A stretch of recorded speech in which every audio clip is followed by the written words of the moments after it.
Hello, I'm Father Joe Roesch of the Marian Fathers of the Immaculate Conception. Thank you for joining us as we continue with our year-long journey reading the diary of St. Maria Faustina Kowalska from beginning to end. Today we take up from where we left off, beginning with diary entry number 1498.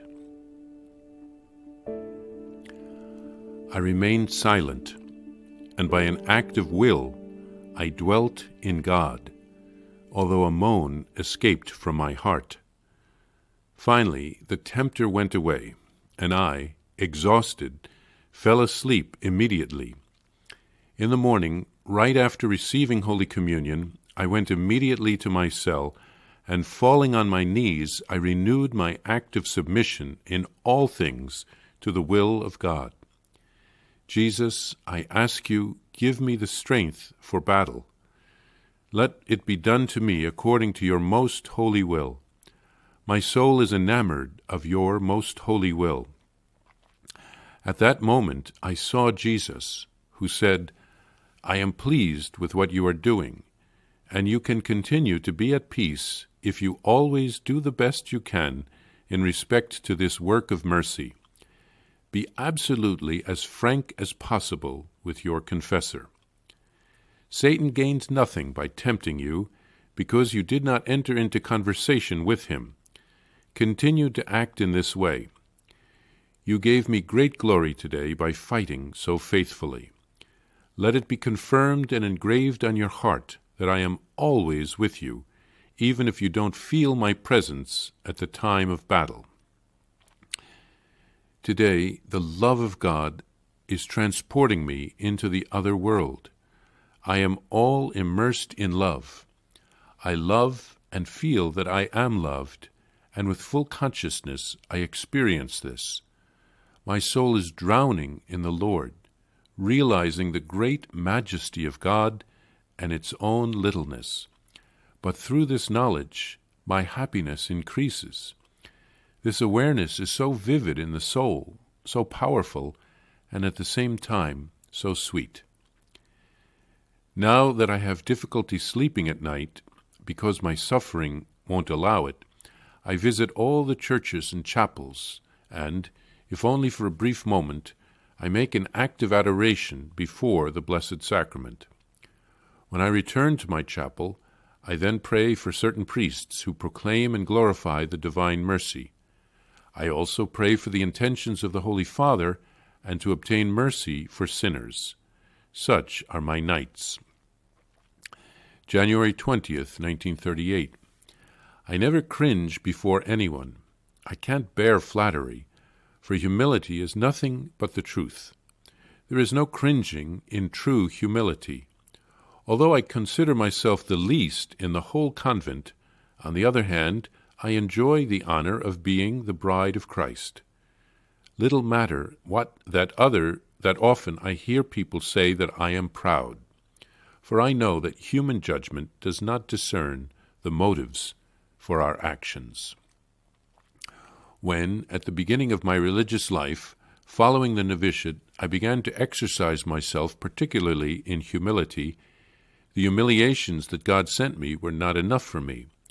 And so, in my excessive zeal, I looked for more of them on my own, and I often represented myself to my superiors other than I was in reality, and spoke of miseries of which I had no notion. But a short time later, Jesus gave me to know that humility is only the truth.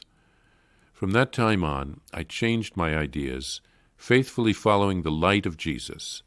I learned that if a soul is with Jesus, he will not permit it to err. Lord, you know that since my youth I have always sought your will, and, recognizing it, have always tried to carry it out. My heart has been accustomed to the inspirations of the Holy Spirit, to whom I am faithful. In the midst of the greatest din, I have heard the voice of God. I always know what is going on in my interior. I am striving for sanctity, because in this way I shall be useful to the Church. I make constant efforts in practicing virtue. I try faithfully to follow Jesus, and I deposit this whole series of daily virtues silent, hidden, and almost imperceptible, but made with great love in the treasury of God's church for the common benefit of souls. I feel interiorly as if I were responsible for all souls. I know very well that I do not live for myself alone, but for the entire church.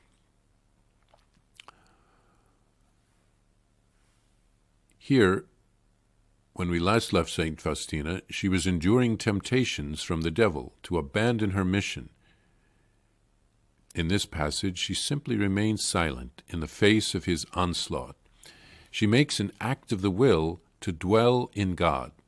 She says that a moan escapes from her heart. Such a spiritual battle is not easy. Finally, the evil one leaves her because he has not been able to gain any ground.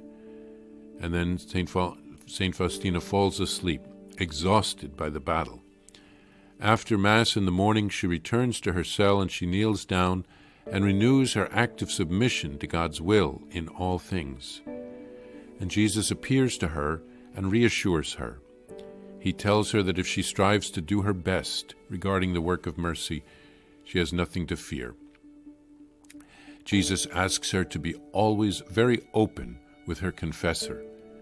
And then he tells her that Satan gained nothing by tempting her because she didn't enter into conversation with him. This is an important lesson for us all. Jesus promised that he is always with her, and he will be with her even when she can't feel his presence.